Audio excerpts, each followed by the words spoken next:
Dr. Owusu Ochoa. It's Dr. O for the 804. As the premier knee and hip shoulder sports surgeon in Virginia, I would like to remind you that health equals power. Sports build and uplift communities, nothing else can. The mission of sports medicine is to keep athletes of all ages and levels at the top of their game. Dr. O is located at Ortho, Virginia, Schrader Road office location. Appointments can be scheduled online at orthovirginia.com or by calling 804-939-6688. You can follow Dr. O on Instagram at Dr. O_ for the 804 and uplifting educational content about sports health. Hi everyone, I'm Coach Rick Stockel. I am co-owner of Newman & Dunn Real Estate here in Central Virginia, as well as I am a high school boys basketball coach at Monacan High School. I've sold over 1,300 homes here in Central Virginia, and I would love to work with you and your family in your home buying needs. I am a proud primary sponsor of Ballin in Virginia, and I hope you enjoy this show. Welcome to another episode of BallinVA, man. We just moving around. I am in the 757 Newport News. Right now, I am at Menchville High School, and we're going to talk to Coach Webb and his staff. Coach Webb has been girls coach, successful coach here for I don't know how many years. So. And also he's the Boo Williams Nike EYBL 16U. We're going to talk about those things, and he brought the staff here. And I want to let Coach Webb introduce who we brought here today. Okay. And I'm Coach Webb, Adrian Webb. I've been here. I'm going into my 11th season. Next to me, I have my head assistant, Jonathan Blas. My JV coach, Deshaun Hyman, and one of the greatest pieces to the program, my strength and conditioning coach, Sean Harrison. Look, we know why they be doing the thing they do on the court now. Yeah, so no question. Not even knowing that me and him just met last, 2 weeks ago up here at the Tyrod Taylor Passing Camp, man. It's good to meet you, Coach Sean. Coach Hyman, you know how we do, man. Always show love. Coach John. Yep. No, let's be serious, man. So, we're going to get right into it, man. Coach Webb, like I said, man, over the years, you've been the coach, man. Where did it start and how did you become coach? Ooh, that goes a long story, but I really started coaching while I was playing. I was playing at Bethel High School, and I went to Bethel, and Coach Brown's still at Bethel. Okay. And at that time, coaches couldn't coach during the summertime. Oh. And so Coach Brown would actually, as a point guard, he'd let me coach the summer league teams. I played with Duke Cruz, Jamel McLean. We had some Duke Cruz was All-American. Jamel McLean ended up going to Xavier, and I was able to coach like as a junior and senior during those summer league games. And I think right then I knew that I was going to be a coach. Okay. So he might be in the stands pointing at me like, hey, but he allowed me to coach and run the team at that point. And then when I went off to college, I used to come home in my summers, and I would coach the summer league team from my high school at Bethel, the boys. Mm-hmm. And then my father, Aaron Webb, was the head coach here for the girls. So I would coach we have Future League here, coaches Future League teams and help them over the summer. And, I did that for a long extended period of time. And so then when I moved back to the area after I graduated, I worked in Charlottesville for about a year or two, and then I moved back to the area, started helping my dad coach. My sister went to Menchville High School, so she played for him, and he had a few girls. And, my dad had some health issues at the time, and he kind of passed it on to me right in the middle. And I started from there at 25 years old, head coach, and, it was a blessing. Coach Henderson and Mr. Surrey, they were the administrators at the time. They, took a chance on a very young person taking charge of the program. Yeah. Been going ever since. Man, that is dope, man, because it's crazy because I just did an interview with Warwick football team, and they had a young coach that was 24 years old, came from New Jersey, and I was just like, it was just so exciting to see that, because now the coaches, you typically see a coach that's older and seasoned, but now it's like everybody wants to get into it. Yeah. I would say I kind of had been groomed for coaching. My father coached football and basketball, and I was able to do a lot of things at a young age and train. And a lot of my players now, that my first players, they're the age that I was when I started coaching. They're like, man, coach, we really like, you started coaching when you was our age. I mean, they're 24, 25 years old now. They're at that age. And so first players I coach, they're at that age now. So time flies by. That's what happens when you got your dad, you know, got that pedigree in there, you know, so that typically happens. You usually be the mature adult amongst the kids. And trust me, all my coaches will tell you, my dad still comes and coaches me. He's at the game, still coaching me, coaching the kids. That hasn't stopped. And, you know, my dad still is coaching in the community, coaching young girls and stuff. But, yeah, that hasn't stopped. My dad still my dad still comes to all the games and still coach. He's still got coach in his blood, so. You know, that hasn't changed. He coached me, and still coaching me as a coach today. Shout out to Coach Papa Webb, man. We shout you out, man. Yeah. Look, before we get into depth into with this, I want to find out who your coaches are, man. I want to go down each one of them and kind of tell them a little bit about themselves. Okay, all right. Yeah, Coach John, then we go to Coach Hyman and Coach Sean. Just, you know, tell them a little bit about yourself and how you got here. Well, I'll be honest, I had no idea I was going to be a coach. I started off as a manager my senior year at CNU on the women's basketball team. Okay.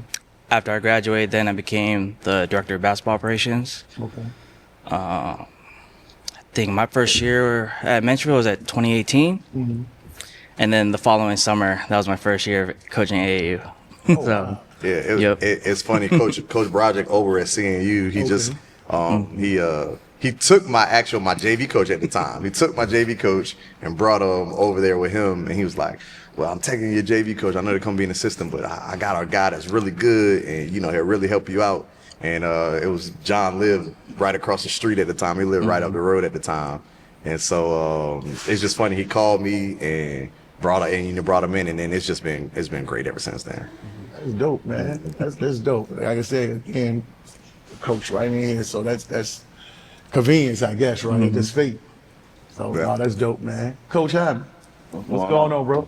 And well, I got started where I had hoop dreams. Obviously, everybody had hoop dreams. But that didn't pan out. Obviously, I ain't really want to coach. I ain't think I was gonna coach. I had kids, you know, working out with them, and then my youngest daughter, she started playing AAU.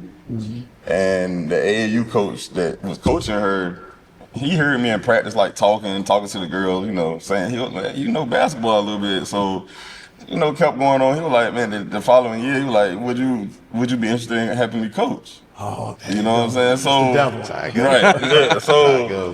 So I was like, yeah, you know, I'll do it, you know, whatever. So I did it. I haven't stopped since. You know what I'm saying? It's, you know, it's kind of like it's a passion now. You know, I like helping kids. You know, it's a passion, and now being here, it just make it even better. You know, honestly. Yeah, congratulations to you, man, because you just got the job this year, right? Oh, yeah, this is my second year coming up. Yeah. Yep, congratulations to you on that, man, and hope everything works out in the future, bro. I think the future is bright here for you. Yeah, appreciate it. Coach Sean, how you doing, man? All is well, bro. All is well, man. Give it to us, bro. Coach Sean, man. Coach Webb brought me on as strength and conditioning coach, bro, going into year 5 now. Been a blessing for real. Former athlete, former football player. Okay. Like Deshaun, had dreams, you know what I mean? But for me, man, coming from the hood, had 1 foot in, 1 foot out. I was always teeter-totter. So I went the wrong way. So, but still staying connected, connecting those dots, telling these young athletes to be intentional. You know what I mean? That's what I'm passionate about. Like really helping them, just being that mentor, being that person truly that I didn't have, and that's the game changer. But from the mindset standpoint, strength and conditioning standpoint, recovery, nutrition, like just coming overall, you know what I mean, comprehensive approach to performance.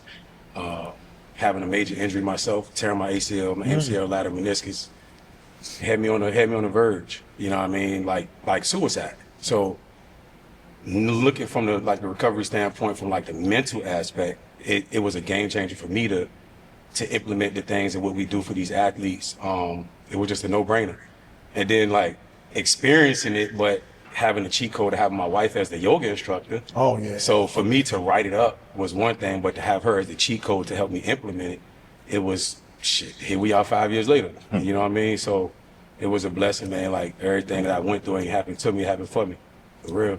Well, that's dope, man. You know, as what I want to say before we get started is it's good to see some good brothers, man, here, and we're talking about girls basketball. For sure. Yeah. That's rare, right? Especially in our community, just period, because a lot of times women, people think the perception is generalization, I should say.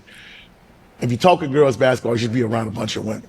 You know, but do we say that, you know, in regards to Fortune 500 companies and stuff like that? And I just feel like that, man, you know, who best not to know this, because there are some things that we can do athletically and move differently that sometimes, you know, women can't. And a lot of times, you know, a lot of women don't play sports. You know, they kind of see what their fathers do. For sure. You know, so it's just good to see that we can sit here and have a great conversation about girls basketball. So, man, so kudos to all you guys, man. Yeah, Appreciate I'll just make a note on that, Lee, is that you know, in everything you need positive role models. Like whether that's you need men and women role models. Coach Sean's wife couldn't be here today, and she is all like important, you know, to our aspect, like from a woman perspective. And she played, and she's very active in them, and I think all of us are more active with them, not just in basketball. I mean, we talk about school, like mental health. We talk about their career paths. Like we're active with our athletes beyond after they graduate. And I mean, Coach Rod does a lot of setting up. Like we have we have a bunch of team things that we do, and after they graduate from high school, they are able to come back, and this is a safe space for them to talk to us. And I mean, they all become daughters to us. I mean, that's how it goes. And you know, being able to have multiple people or multiple genders being able to influence anything, I think that's great. I mean, I know you were just down at Warwick, but you know, Warwick has a women basketball coach, and I know her from when we grew up and played. I mean, and she's great for those guys. Those guys run through the wall for her. You know, I just think having multiple, I think having different perspectives and genders, everybody should be active in all sports, no matter what that is. But you know, it's good to have that for, you know, men and women, men or women's basketball. No, I agree. I I definitely agree. Definitely agree with that. Talk about the staff over the years that you have, man. Ooh, man. You know, it's crazy. When I took over my first year, when I took over from my dad, really like right at the beginning of the seasons when the decision was made, right before the season started. I had myself and the JV coach. So that's what it was when I first took over. And then after that season, we had a decent season.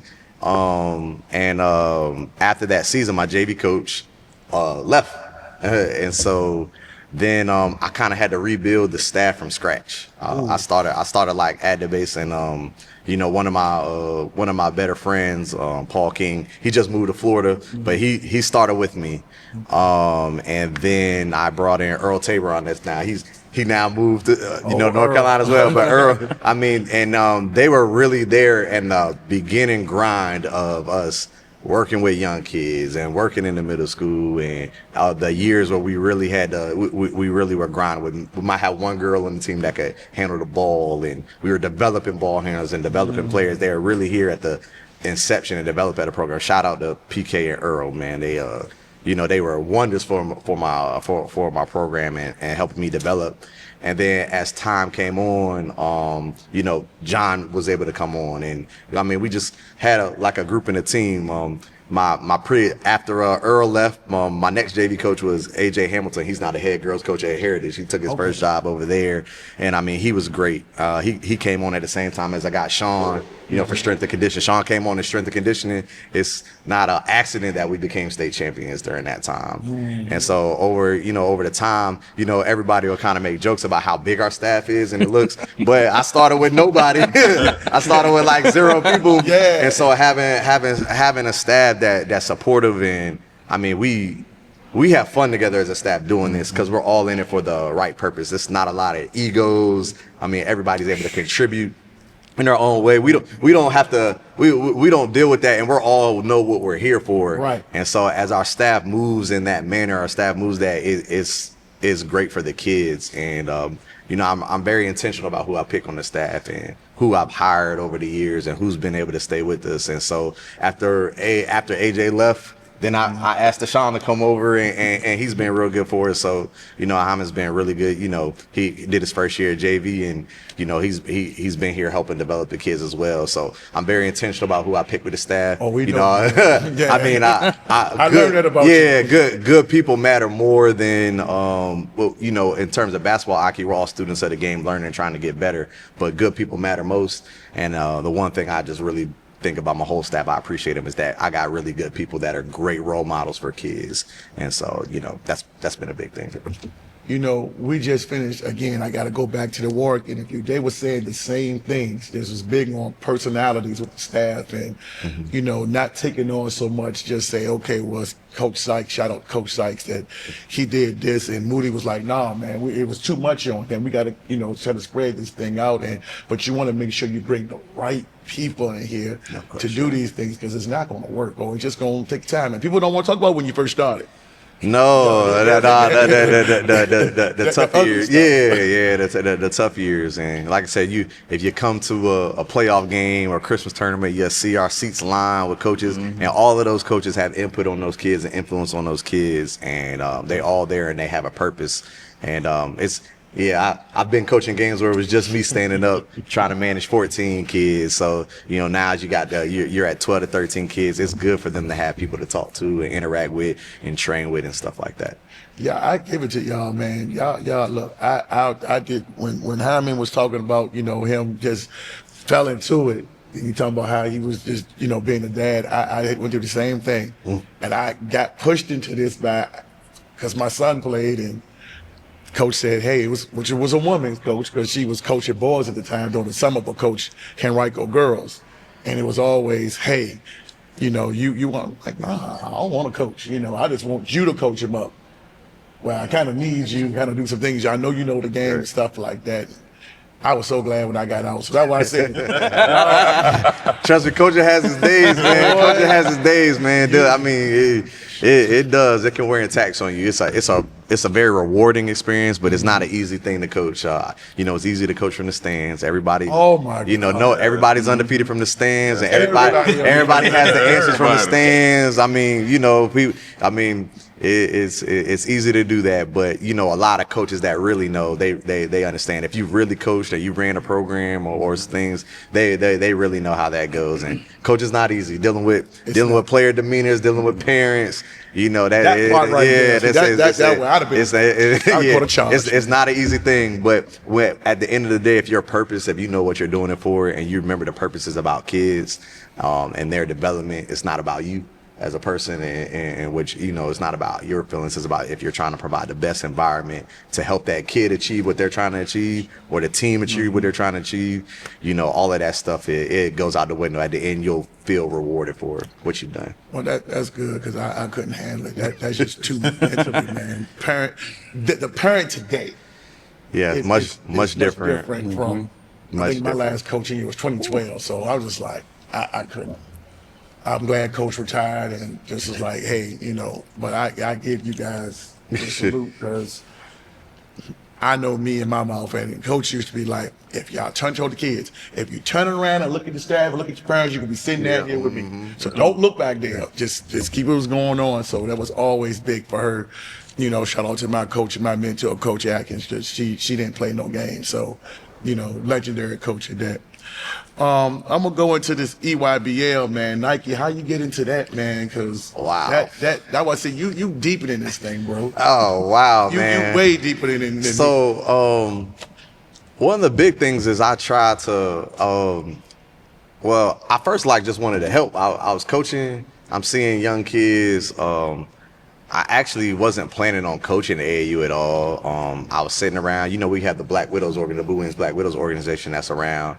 And it was just like a group of kids. We didn't have a team in the age group. And so it was just a bunch of kids. There was no team, and they didn't have a coach. And I was just like, well, I guess I'll do it kind of thing. And that's and that's what I did. I was like, okay, well, they don't have a coach. I guess I'll help out and I'll do it. And as I did that, I just got into that realm, and that wasn't EYBL at the time. That was just younger ages. And so as I brung a group of kids up in the Black Widows program, I then was coaching. We had multiple teams in the Boo organization. I didn't have the EYBL team, but I ended up coaching like the 10th grade. It would have been the B team at the time or the second team. Yep. And I mean, I had some really good talent on those teams. I had kids that playing Division I basketball, or just graduated, or playing Division I basketball. Now I had some good talent on those teams, so I was just doing that, and it really for me was just helping a group of kids coaching. And over the years, as whatever Boo kind of needed to fill in, I kind of did that. And Coach Jay, Jonathan Wilson, he's now over at Granby. He's at Norview at the time. He had been coaching for a while. I was an assistant with him for a year, and then he kind of wanted to take a break and step away. He has his hand in a lot of pots. So, and then I took over for that 16 EYBL team, and so. It's a great experience. I had brought John on when I was coaching teams, so I introduced John to the AAU world, and John, you should have ran. yeah, it's I would tell you coaching EYBL is a great experience because of the competition level you get to go against, and as we talk about player growth and like off season, AAU is a growth for me as a coach. Get to have elite talent, go against elite talent, and coach against elite coaches, and so every summer I grow as a coach, and that's what I use it for. Is like it's a growing experience for me. Not saying I know everything as a coach, but I've done all right. I've been decently successful, so and you're being modest. Yeah, I've been decently successful, and so this is my second year coaching the EYBL team, and I felt the last 2 years I've lost in the Elite Eight to the team that's won the championship, and so. Tough one. Even in the game, even in this year, we played a team, and it was a game we could have won. We just missed some shots down the stretch, missed some free throws down the stretch. Team played well, just ball didn't bounce our way. But shout out to all the girls that I've coached in EYBL. Like they've provided a good atmosphere for me, and it's been good. It's been fun. Talk about some of those players and teams. Yeah. Oh man. So we talk about that. So my first EYBL group. Really good. I had Asia Kills. I had Tamani Harris. That's out of Richmond. I had Riley Height. I had Ariana Harris Mott. Allie brought us girl Allie. Allie be back though. Allie be back. Coaches will get on Allie when she gets back. She's almost clear, so I'll be back. Had Savannah Whitley. I had Kelsey Ryan out of North Carolina. Shooter. I had and so I had I don't know if I'm missing anybody, but I brought some young kids up. I had Lauren Lawrence. I had Lauren Lawrence and a girl, and one of the girls from my high school, she returned this year. She was younger, so she returned to Vaya Reed. But on that team, every kid I had on that team picked up Division I scholarships during that time.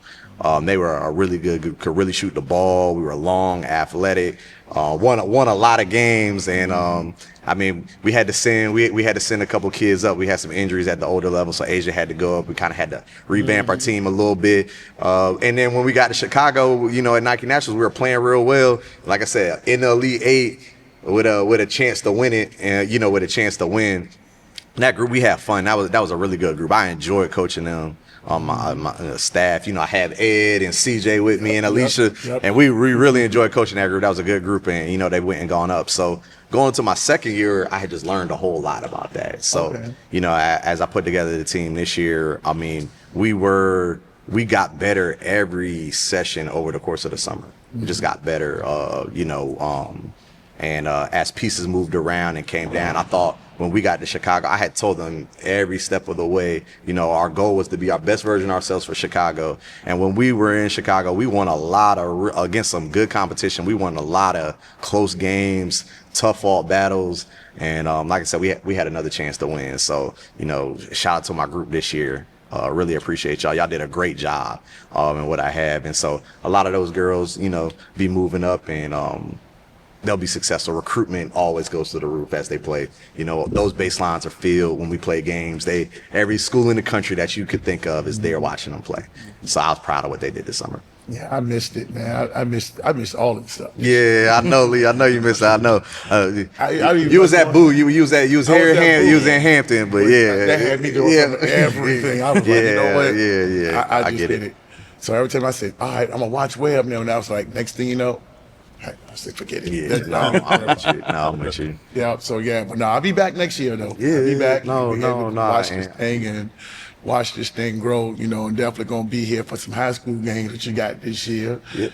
You know, and I want to say thank you for, you know, coming to be a part of our tournament that we have in Richmond. Yeah, the coming up. Supergirl Yeah, Showcase definitely. at Highland Springs. You will be matched up against the defending state champions, national throne champions, Bishop Ivory. Yeah, You shout know, out Coach Keisha. Shout out Yeah, Coach Coach Keisha. She got a good group. Some of, you know, I coached some of those girls, and you know, she just had Nyla Brooks. I had coached Nyla when Nyla was in 8th grade and stuff, and so Nyla kind of really helped build that program, and Keisha, and they done put it on the map. So they got a lot of girls going there, and I'm just excited for us to be able to play against some really good competition. Coach Keisha used to battle against my dad when he coached when Yeah, she was at she was TC telling me Williams. that. Yep. So yeah, you know, me and Coach Keisha actually just met recently, like person to person, but she knows my dad really well. So when she was at TC Williams, she used to go against my dad. You know, they would play scrimmage and stuff like that.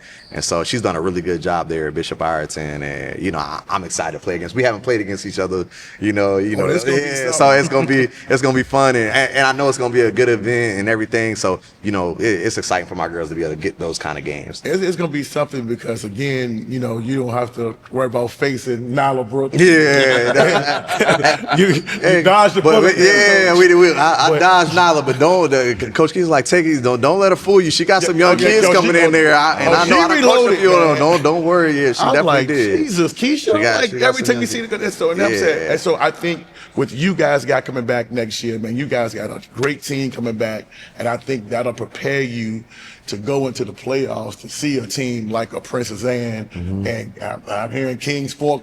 Yeah, Kingsport making some moves. They're gonna be pretty. Yeah. Yeah, they're gonna be pretty good as well. So So I think I'd be in a 7-5-7. yeah, no, it should be some good, interesting basketball for sure. But look, let's go into, you know, this thing this hot topic right now, man. This high school transfer portal that they call it, right? Yeah. All of us, we're gonna have Yeah. this discussion. We need all of this, right? Because what they say is like, okay, I'm gonna tell you what we've been dealing with, right? Putting this tournament together. Shout out to Harry Lee Daniel, the athletic director over at Highland Springs. We've been putting this thing together. It's been like it's forever. It's still January. We're supposed to be coming in, right? The thing the biggest thing that we had to deal with, and shout out to Coach Brooks as well, man, that's been helping us, and Rasheen Johnson from TPLS. The thing that we've been dealing with the most is waiting for the private schools to get to select their kids to play for their team. So, for example, Nyla Wilson, we'll use her as an example because we know her. Shout out to Nyla, that was at Thomas Dale.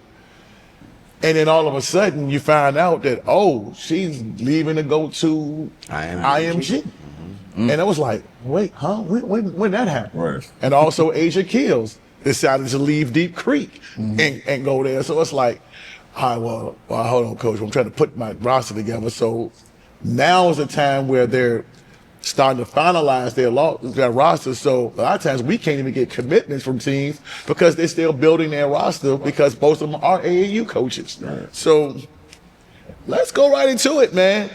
I know it affects some of you guys, and sometimes you gain. So again, what's the issues that you guys with it, and what's the benefits? Or I don't know, man. Yeah. I mean, once upon a time, you just went to the school that the bus stop was at, right? That's how we grew up. That's how we grew up. I mean, I went to Bethel High School. I knew I was going to Bethel High School from the time my parents moved into Michaels Woods. I was 4 or 5 years old. I knew I was going to Bethel High School. Like, you know, there's a lot of kids that are that way. Now with social media and the connections that are made, people just have access to a lot more information. Yes. And so that is what has really changed everything. If I was at Bethel High School, I couldn't have told you anything about Woodside at the time. Right. And unless I played AAU and knew them from somewhere, I couldn't tell you anything about what was going on where. You know, I couldn't tell you what was going on in Portsmouth or Virginia. We didn't know. You just knew what was kind of in your local area. There might have been a rivalry because, you know, you share bordering zones. Now there's just been a connection made. And I mean, transferring at the high school level is a result of it. I would say it started with like LeBron, right? It started with LeBron, it started with KD, and then it kind of trickled down now in college, like the transfer portal, and then now in high school, You know, that's kind of. I thought I would have said that. Yeah. Not at the high school level. I mean, it's kind of got there. I mean, parents are trying to put their kids in the best situation. Right. And they have access to information to try to do that. Now, parents aren't always right. Parents sometimes make decisions that aren't the best things for their kids, but they have the means or the understanding of trying to do what's best for their kid, and that's what's going on. So, personally, and my personal opinion, I don't care where kids go to school. Me neither. I don't. I've had kids transfer to me. I've had kids transfer away from me. Probably had more kids transfer away than to me, and not because it was for basketball reasons, but might have left because they moved. It just seems to always we want to nitpick exactly when and where we're gonna regulate who we're gonna talk about transferring, and that seems to disproportionately affect a certain demographic of people. School, I mean, houses, their value, their property value, that goes up based off of what the schools are, right, in the area. Yep. The convenience of things that are around, they cost more, right? People move into those places for those reasons, for their kids. They make those decisions for, hey, I want my kid to be part of education. I want my kid to get this. I want my kid to have these things. That's why people make decisions. All I would say is if a kid was trying to transfer for band, or a kid was trying to transfer for drama or go to a school for drama, it's never an issue. There's probably more kids that transfer and go to different schools that are not associated with sports at all than anything. It just seems that when it comes to sports, we have adults. It's not kids. We have adults that get into what they feel should be, or who they feel that they should have, or who they feel shouldn't be somewhere. And at the end of the day, who you're affecting is the kids. I imagine every single coach and every single player could tell you about kids that transferred there and went there, and that they could try to nitpick everybody. But in basketball, 5 kids can start, 1 person can shoot the ball. There's only a limited amount of minutes. I mean, certain kids can go somewhere and there's other kids that you can develop with. In football, only 1 person play quarterback. You can't have 4. The kids are gonna position themselves in a way to where they want to, be successful. Sports is a big part of people's lives, and they make decisions for those things. And all I feel is that rules should be enforced equally. It should not be nitpicked on here or that school or this. I mean, there's a lot of different ways that kids transfer.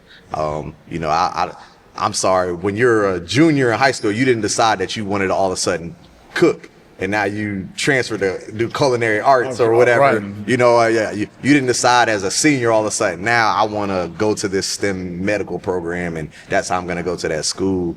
I just think if people fulfill the enrollment requirements to go to whatever school that is, it should not be different than their requirements to play a sport there. And so maybe the enrollment requirements for schools needs to be much stricter in terms of kids not transferring. So maybe school systems need to all get on the same exact kind of thing in terms of how we enroll our kids. But it's kind of difficult for you to tell me a kid can go to school here and they can go play band or they can go do this, but if they play soccer and they're a good soccer player, well, you didn't transfer, whatever rule it is, you can't do this. And we're only nitpicking you because somebody called and said something. I don't agree with that premise of adults trying to keep kids or families from trying to play. It's mainly them.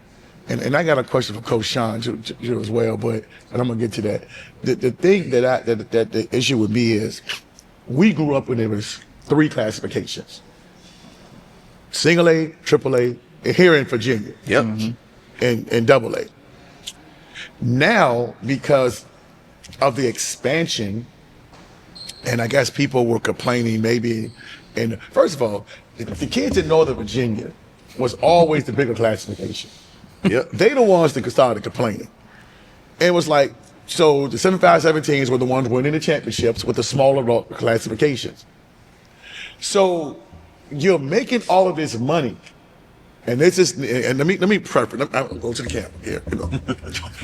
This is not Coach Webb or his staff speaking for Menchville. This is Lee, BallinVA saying it. So don't come and try to condemn Coach Webb. This is how I feel.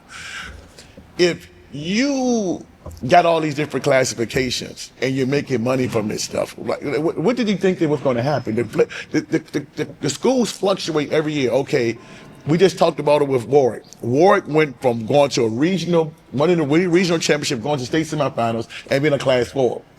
They said we didn't have any idea that we was moving up, and the next year they moved into Class 5. That means that you got an influx of kids. Right. That just didn't happen. Oh, well, Warwick winning, we're just going to run right over there to Warwick. People move into districts for various different reasons. My question for you, Coach Sean, is you as a trainer, I know you see this stuff all the time. Okay, you seen this kid and stuff like this. I mean, what do you hear out there and stuff like that? Or do you even come across stuff like that? If you don't want to answer, come across a lot of put it. you on the spot. Some of them just running from the work. Some of them don't have an opportunity to play, so they transfer. Parents want their kids to be on the field. I get it, but step up and train hard. Like it is what it is. Like a lot of them just really just running.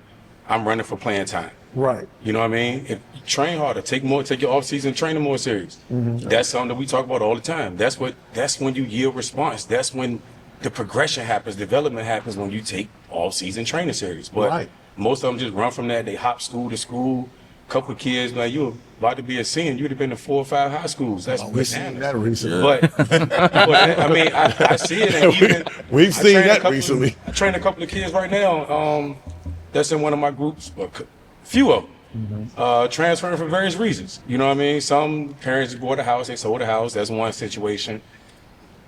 Various reasons. You know what I mean? But I understand it from both sides. But at the end of the day, man, you got to put your big boy drawers on and train hard.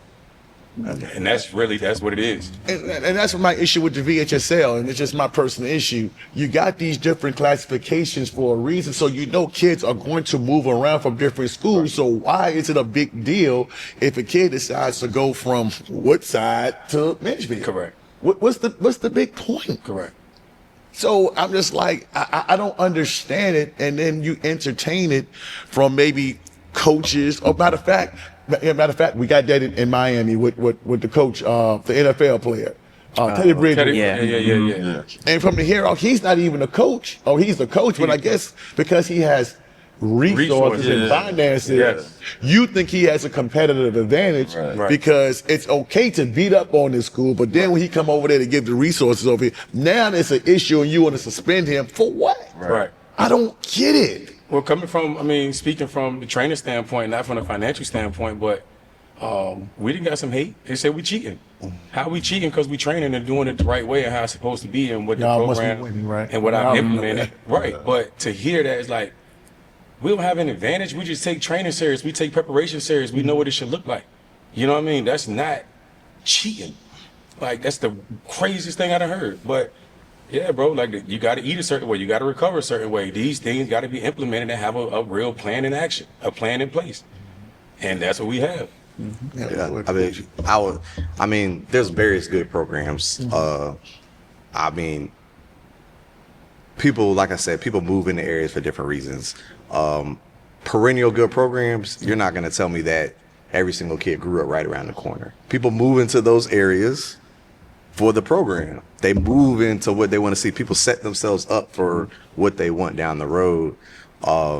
Like I said, I just think it should be even and fair across the board. A lot of times it's picking and choosing. I know the transfer rules are put in place for football, you know, and all of that. And I'm not saying that there should not be limitations to there should be a clear, defined process on how you transfer to a different school. It should be a clear, defined process, but it shouldn't be okay for it to happen here and then it's not okay for it to happen here. There should be a certain level of, hey, this is the process for you to transfer from school. I mean, I like I said, I've been a beneficiary and I've lost kids to transfer, and there's a whole bunch of schools that benefit from it. But you know, I just think when it comes to transferring, I would tell kids the grass isn't always greener. It's not. What people don't realize with us is, and the coaches know, I tell more people not to come. I tell so many people not to come. People do not understand. I say, don't come. It's not even about playing time or anything. It's like, don't come because, I mean, just because it didn't work out there doesn't mean it's going to be great here. You still got to earn something where you are. You know, parents come to you to transfer. Parents tell you. Parents make those decisions. I mean, I can't buy nobody a house or nothing like that. I don't have money like that. Wish I did to visit them, and I wouldn't be spending for kids transferring to my school. It wouldn't be for that. So you don't have the resource to do that kind of stuff. So I just think there should be a defined process for kids to transfer, and it should be fair across the board on what that process is. I know VHSL's tried to put in some rules to do, but I don't know if that's really changed anything. I still see kids moving. I still see kids doing, different things. I don't know if that's changed anything.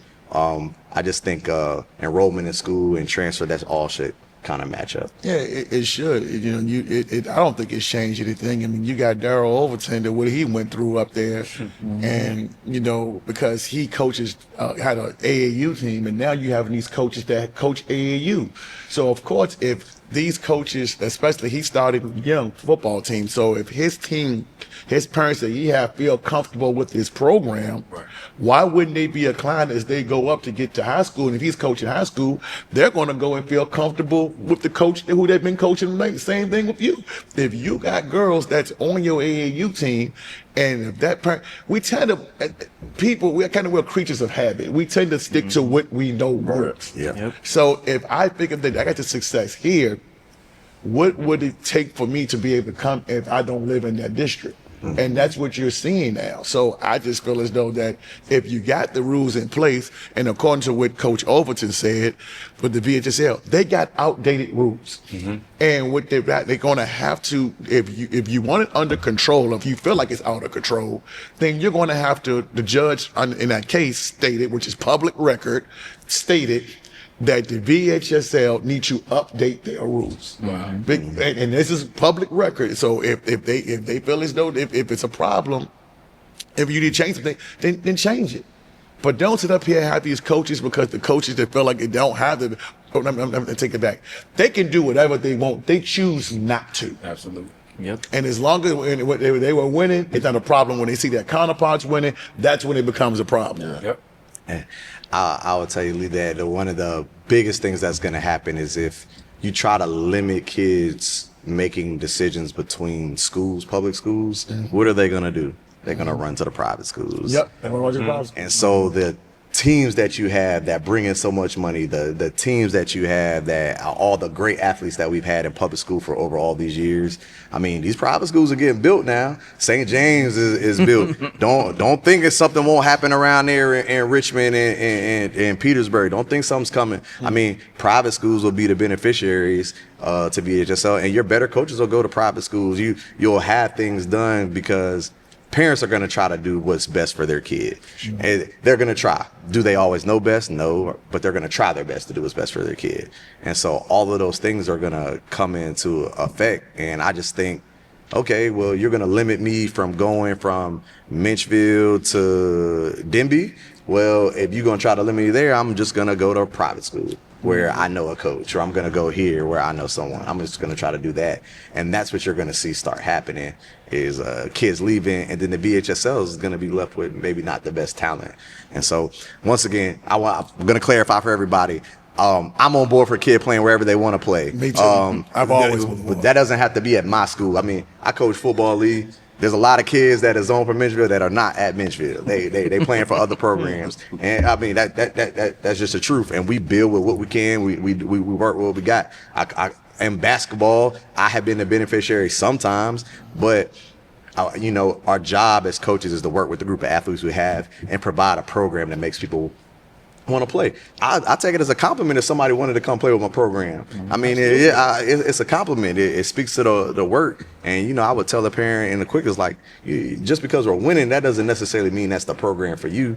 That doesn't mean that. There's a lot of work that comes with, playing it. I mean, my kids will tell you, it's not easy just playing here girls basketball at Menchville. That's just not an easy thing that everybody is willing or can do. But there's different programs for different people. There's a lot of other good programs that people can head to, and so I think parents are going to make the decisions whether they got to move or whether they got to enter a magnet program or whatever they're going to do to set their kid up for what they feel is going to be most successful. And most of these schools benefit from that because in Richmond, that's what happens. In Richmond, you guys, the one thing that you guys don't have to worry about is the private schools. I remember one year you had with I think Scott went over to Catholic, which was Bishop Sullivan then, and tried to build that up. But in Richmond, I mean, my son went to private school. I mean, he was zoned for Monacan. But I chose to go the route because Trinity was building up and coming. You have Benedictine, you have St. Christopher's, you had the Stewart School. Like you said, in the other schools I'm probably leaving out, LCA and all these other schools, and now you're going to get to St. James. Wait till St. James get housing, because guess what's going to happen? IMG. It's going to affect everybody then, because now they're going to have that pipeline, and if they get housing, it's going to be taking kids from every stick part of the Virginia. It's just not going to be in Northern Virginia, because guess what? We know those parents up there can pay for it. Right. That's why they built it. They can do that. But St. James is taught to kids around here in the 757. There's kids that are thinking about going to St. James. Girls basketball. Girls basketball. For a fact, there's kids that St. James has been talking to, and kids that are considering going there. And once the housing thing is done, that will be an option. So I would just say for public school sports, because I think that has a great place in the community. Yes, right? It's a great community thing. We have to enhance the resources. We have to enhance how we market and everything, how we enhance that. And then there has to be a clear, defined way of what it takes for kids to build programs. Maybe, I mean, I could talk about coaches' pay. We don't get paid nothing. Oh my God. But maybe if you increase your pay for your coaches, you can make better decisions on who you hire. If you make better decisions on who you hire, then you can have people that build programs. I mean, there's a lot that goes in that. I mean, I didn't get into coaching for money, but I'm just saying that could be a trade-off and spin-off of that. But the resources that go to St. James or the resources that go to some of these schools, we are missing out on that. Absolutely. And that's the thing that I try to bridge the gap. And this is why I was telling you guys off air about the 757-804 Northern Virginia thing. If I don't mind the competitive, I don't mind the competitive banter, I don't mind the back and forth and talk, any of that. But when you don't have these teams playing each other, you missing out on money. Because if I get to St. James, matter of fact, like I said, we have them to showcase. Okay, if that girl showcase, we're bringing all these schools coming in. We bring in, Luha had committed, because of, see the problem, she's gone now, but, and it's not green. So they're going to come down here. So if you got these programs coming down here, what that tend to do, like when Bosco came down here and played Oscar Smith. Do you know how much money that Oscar Smith got by having that one game? Money goes to the concession stand, pocket attendants, new uniforms, all that stuff get put back into the community. But it seems like that they're trying to prohibit that. Like, make it make sense. Like, y'all not making any money. No, it's like I get these stipends, and it's like, no, we're not making any money. We're trying to do that, so we have to. You gotta find some type of way. Okay, if we can't do that, then we can do this, because guess what? Because when St. James finished with that, guess what? You ain't gonna have nobody sitting up in here, because all the best kids gonna be gone. And they went out and they went out got the best coaches. You done went out got Tamika Dudley. You went out and got a college coach for the boys side. You done got D.O. And they coming.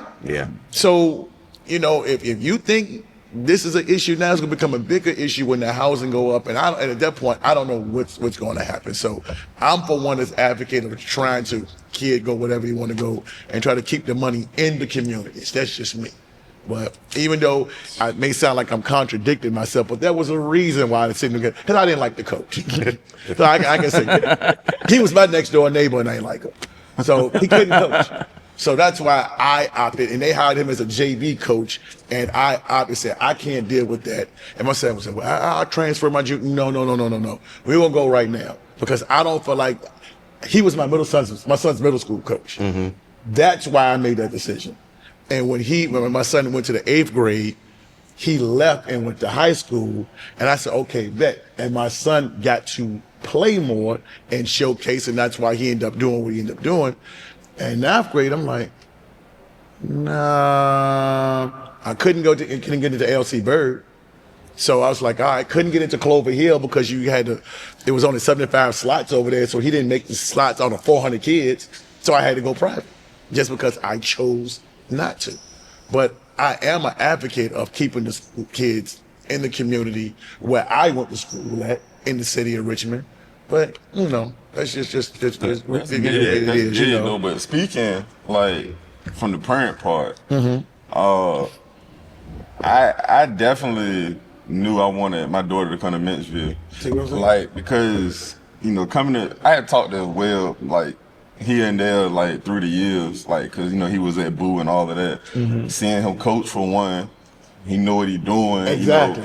Things of that nature. Then come to games, pre-game, they out here stretching. Sean out here got all the stretching gear out here. Everything is intentional. Look like a college team out here. Right. You see what I'm saying? Preparing your daughter for the next right. You know what I'm saying? So it's like, I ain't disrespecting no other programs, but it was just like, this is the program that she needed to go to. And then even talking to Coach Webb, it won't like, he was like, yo, yeah, she gonna start. She gonna do stay in the third. It was, yo, she gonna have to want it. She gotta work for everything. She gotta work for it. You know what I'm saying? Then it was talk to other schools and coaches and stuff. They, well, she can start. She'll do this. She'll do this. And I didn't want that for her because I know getting it easy for her, that ain't what she needs. You know what I'm saying? She needs somebody that's gonna be on her. It's somebody that's gonna hold her accountable. You see what I'm saying? And that's why Menchville was the option. I was gonna do whatever it took to get her to Menchville. You know what I'm saying? You see what I'm saying? Like, simple as that. And I think it's a good, for parents, it's like, yo, you gonna go where you feel like your child gonna prosper. Who wouldn't do that? You see what I'm saying? Like, it's simple. But these coaches is mad. You ain't doing what you need to be doing. You can't coach. You suck. You know what I'm saying? Right. They mad for a reason. Right. Yeah, they mad for a reason, yeah. If a kid was going to play in a band because the band was better, nobody would care. Nobody would say nothing. The kid was going to the drama department because they had better acting, nobody would care. They wouldn't care. And I'm not saying education is important because I do think that's an aspect of it. I do think that's important. But people make decisions for basketball as well. People make decisions for football. People make decisions for sports. And as long as they do it the right way and there's a clear, defined set of rules of how to do it, by all means, let people do it. I'm going to give people a fun fact, something to people they might not even know about me. I was playing football and basketball. And when I entered high school, I didn't want to go out. I was zoned for John Marshall. But we had a new male come in and rezone, and I ended up going to John F. Kennedy, which is now Armstrong. People know as Armstrong. So for me, I went out and I tried out for the team, which I made the JV team. And I ended up, and this is back in '93 when you had people had the heart issues. We had Lynn Byers that passed away. Then we had Reggie Lewis, and then you had Hank Gather. So I was at the tech center and I was walking up steps and I ended up passing out. So I was in the hospital for like a week, and I had this monitor that they had put on this, looked like a big tape recorder, and they told me to just wear that and walk around and do stuff. And it was uncomfortable because it was just swinging, and then I had to tape it to my body. So when they didn't find anything, they kind of ruled it as just a heart murmur. Back then, the coaches did not want to take part into say, okay, you're cleared, but I really don't want to deal with that.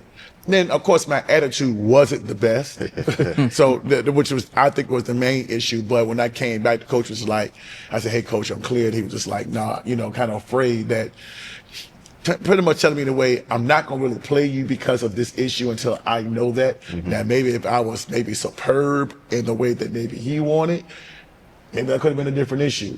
But that was the big thing. So I ended up going to play in the band, which we had the #1 band in the city of Richmond, probably the state of Virginia.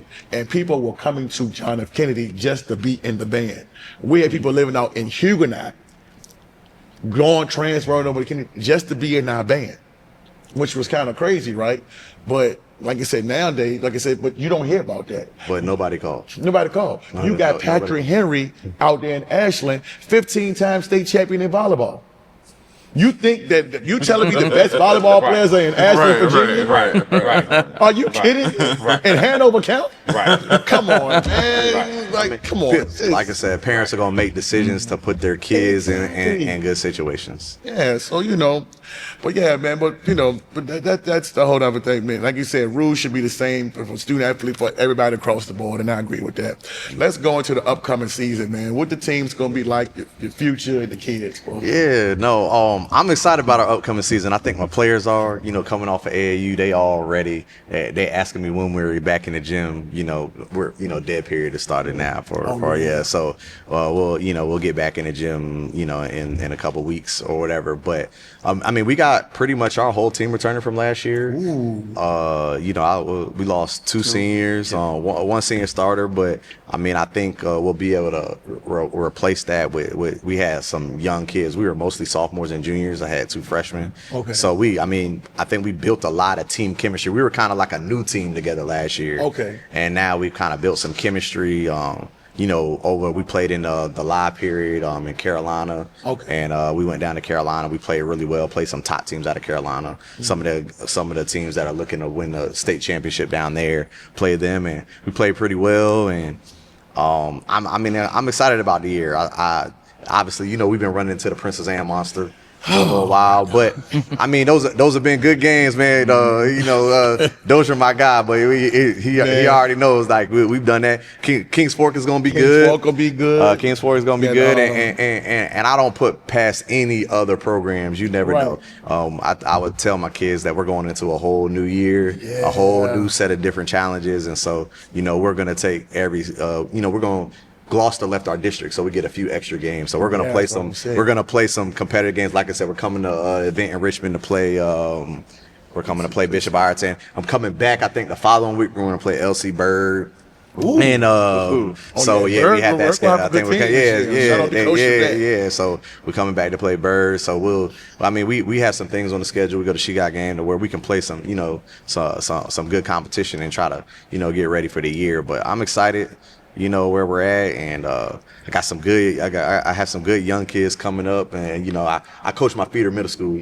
Most people don't know that. Yeah. So I coach. We have middle school, the Gildersleeve. So about 90-95% of that school, there's zone for Menchville, and so I took Sean with me this year. And we went down and coached, and one of my better players, she was my leading scorer. She broke her thumb.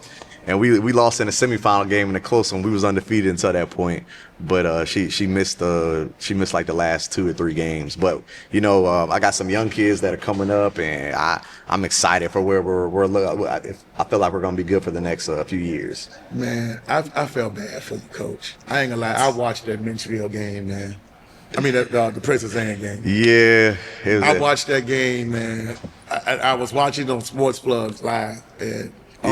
While we're here, I feel, as a strength and conditioning coach, I feel some type of way.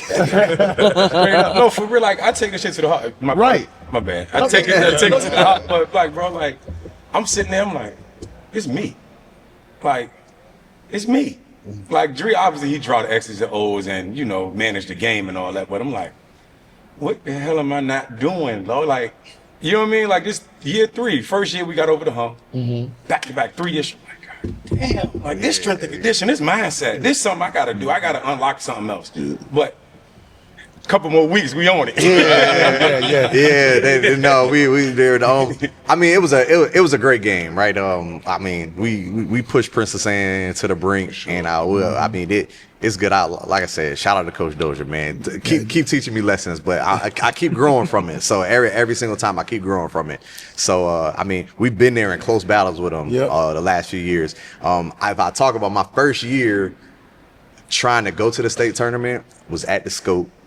I played Dozier when he probably had one of his best teams. He had Zaria Wiggins, Isaiah James was a freshman, Michaela Dickens, Bree McClain, Bree Jackson. I mean, he had like 4 or 5 Power 5 kids or Power 4 kids on that team. And they beat me in the regional semifinal to go to the state tournament. He beat me like 92-28. And I know that was a big turning point for my program. Like the next year, I knew we were going to get some talent. We were going to be good. And we've been running into some battles with him, man. I mean, we pretty much lost almost at the buzzer, a nail biter. And then the following year, it was a good game at Princess Anne. I mean, I think we were up at halftime, and or it was a good game at Princess Anne. And then this past season, I thought that was one of our better shots. That was one of our better shots. I think we caught them off guard a little bit and played them real tough. And I mean, those kids, they made a run. I think we were just a little young. We were just a little young mentally at that time. Just a little young, and we made some mistakes. Down the stretch. We just had a stretch where we went cold for 5 minutes. We couldn't score the ball, man. I mean, looks that we normally make, we just we just couldn't put the ball in the basket. And I think we panicked a little bit. The kids just panicked a little bit. In that moment, started getting out of character, but. Good game. I'm looking forward to seeing them again. We finally crossed bracket. So we're not knocking each other off. I saw that. Around here, we're finally cross bracketing, and so God willing that we were able to, I mean, there's gonna be some challenges along the way, but maybe that game that we played to be the state championship game. No offense to William Fleming, but 40 points in the state championship game, that's not what we want to see. No, we don't. We want to see a competitive state championship game. So our game, one of our that state championship game could be a really good game, whether it's us or whoever, but I plan on winning it. I ain't gonna cut no point. That's what I want you to say. That's what I want you to say. And no offense to any other schools or anything like that. We plan on winning, and I think we had the talent to do it. So that's what we're working for. You guys put together a good schedule. Like I said, you playing LC Bird, because I'm having LC Bird and Kings Fork playing in the first annual BallinVA tournament in Richmond. Okay. So that's going to be actually a couple of weeks after that. So I was saying LC Bird on everybody's schedule. Yeah. So the fact that you guys, so you think these games like LC playing Bird, which move up to 6 now, so you don't have to worry about them, and Bishop Ireton's and stuff, like, you think that actually helps you to get ready for y'all? And none of y'all can answer this for Princess Anne, because it's good bump. Listen, no offense. Dozier, he just finds a way to win, but somebody got to knock him off. It got to be us, man. It got to be us. When we went on that drought, they went on the run. Yeah. Like that's how it goes sometimes. But you got to be able to be resilient, and you got to respond with a run, and that didn't happen. You know what I mean? Like they matched. Y'all were right there. We were right there, but they knocked down a few more, and we didn't. Yep. So the adversity to playing some tough games, the adversity prepares you for when you're going to see it there. And I'm sure they would feel the same way. The more, any good team, the more adversity you can see and go through that, you don't shrink or fail when adversity comes to you. So, that's what we're working to. I think we're going to have to be a time. I think we're going to have time. Well, I'm going to get any shout outs that y'all want to have, man? Anybody got any shout outs they want to say before we break up out of here? Shout out to my wife that couldn't be here today, man. Yeah, shout out to Coach Rod. Coach Rod's essential to the program. Big mentor for the girls and role model. Right. So shout out to Coach Rod. Sorry she couldn't be here. I just want to say shout out to all my former players. What my program is now, there's a lot of girls and parents that bought into what we were doing long before that. And those girls, maybe they didn't win the state championship, or maybe they didn't reap the benefits of that, but they were the building blocks of this. So shout out to my girls. I mean, I just got married the other day, and a lot of my girls came to my wedding because they are important to me. Right. And so shout out to my girls and the parents that helped build the program. You're more important than what you know. They set the foundation for what we have now. No doubt. That's why we're here, because if you weren't successful, we wouldn't be here. I'm sorry, this is true. So, man, we appreciate you having me, Coach. Appreciate you, man. Always. You know how it goes. Yeah, always good, man. And so, you know how we do it, man. Thanks y'all for tuning in, man. Look, when y'all see this thing, it's gonna come out. It's gonna be dope, man. And I want y'all to know about these programs that people usually don't see. So if you get a chance, once you see this, if you can, come on down. If you're in the area, continue to come. If you're not in the area, come on down and check out Menchville. You definitely see them in our Supergirl Showcase in January 2nd and 3rd in Richmond, Virginia. Make sure y'all hit that subscribe, like button, and y'all know how we do it. We out. I appreciate appreciate y'all watching the episode again today, y'all. You know, go over, make sure that y'all check out my man, rickstockel.com for any of your home buying needs. Appreciate it. Thanks again.